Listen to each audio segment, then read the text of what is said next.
the eve of a national holiday, we begin with a national tragedy.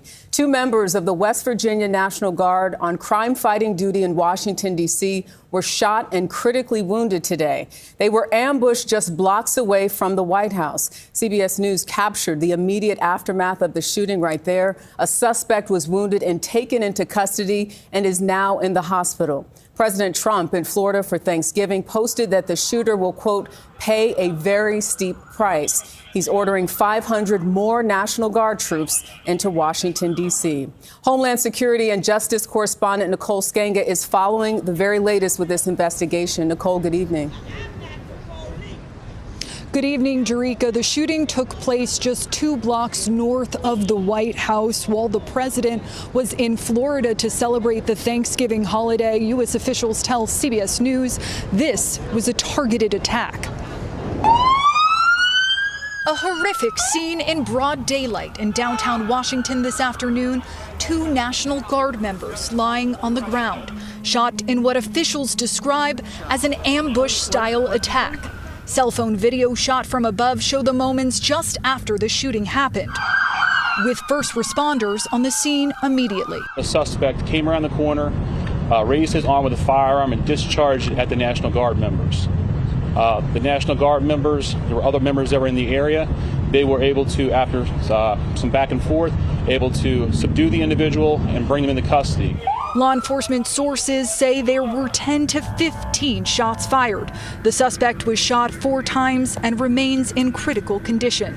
The 2 Guard members, also in critical condition, were part of the West Virginia National Guard, the governor said. Our prayers are with these brave service members, their families, and the entire Guard community. President Trump called the suspect an animal who will pay a steep price. It's so unfortunate that we live in a society where people will target National Guards members, military members, political figures, even people on the street.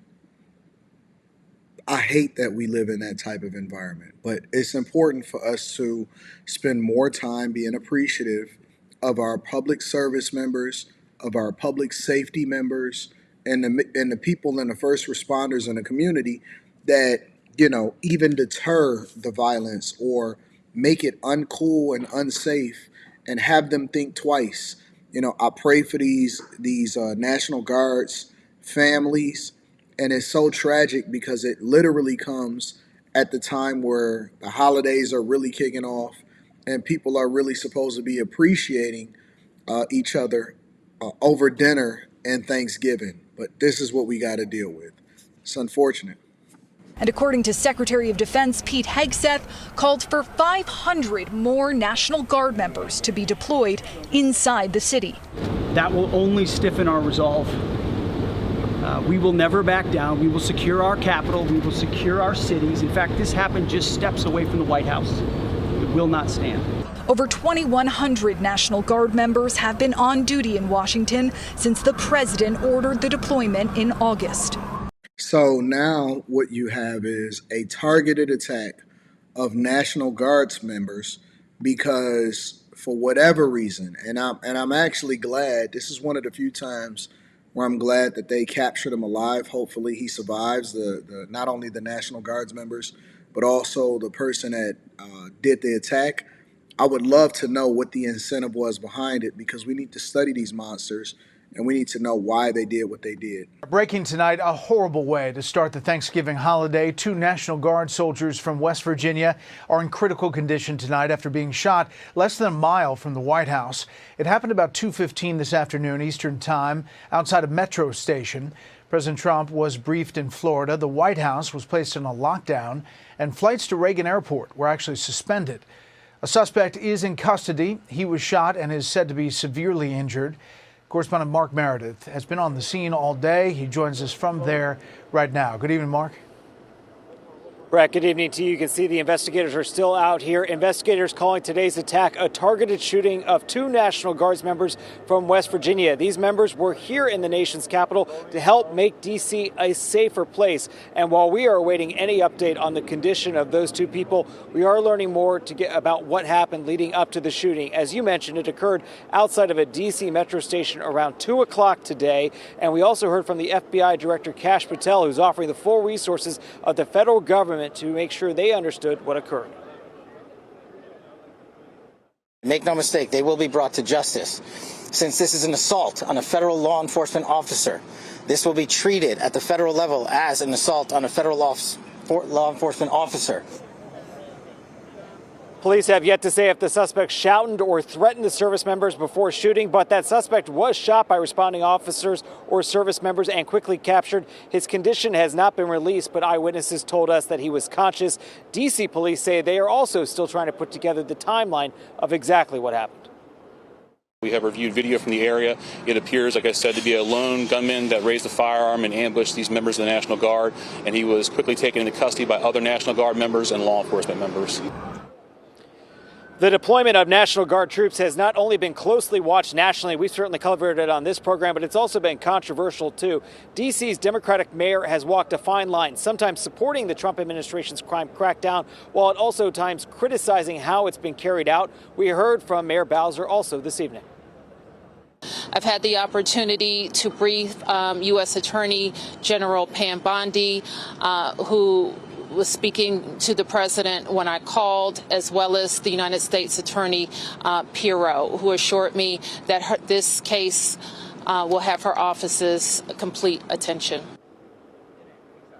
And as we covered last night on this program, Bowser will not be running for re-election in this city. We are also waiting to see if there's any more information about how the National Guard troops that are also in D.C. will respond going forward. We are told tonight, Brett, that the Trump administration plans to send even more troops from across the country to help police D.C. Brett. Mark, these 2 National Guard troops are in critical condition tonight. There was some confusion early on that they were actually killed. That came from West Virginia's governor, who later walked it back. What do we know about all that? Brett, you're right. It was a quick whiplash as we were trying to piece together what happened. We were out here on the same street corner when we saw the social media message from Governor Patrick Morrisey, the governor of West Virginia, who would be the commander-in-chief of these troops that were out here. He had said that they had been killed, but then he walked that statement back about 20 minutes, saying he too was getting some confusing messages, conflicting messages about what happened. Our team has been reaching out to the hospitals, trying to get any update on the condition. But Brett, you can imagine a lot of families and friends are being notified across West Virginia tonight as well. So horrific, such a horrific situation where, again, we honor our service members. And I personally believe that public safety is one of the 3 pillars to making any community safe, let alone our cities. And to have that happen a couple blocks away from the White House is insane to me. I myself have visited the White House multiple different times, both before Trump was in office and, when he was in office the first time and the second time. And even during the Biden administration, I've visited the White House more so before the pandemic and then once afterwards, well, a couple different times afterwards, one of them on my own reconnaissance and then otherwise. And prior to Trump getting into office, it was a very, very crazy place in Washington, D.C.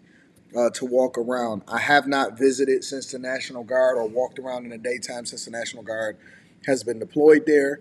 The crime numbers has plummeted significantly, but usually around times when it either gets warm or around the holidays or where there's major events, we have to become a lot more vigilant because crazies are out there every single day trying to ruin somebody's life, trying to ruin somebody's family life. And I don't think that we take into consideration that a lot of these people, they have family members that care for them. So prayers up for them. I'll keep you guys posted. Make sure you tap into the Patreon. Link is in the description. Teach Henley, 40% off your first order, 20% off for life. I love you. I appreciate you. I'm holler at you guys later. Peace.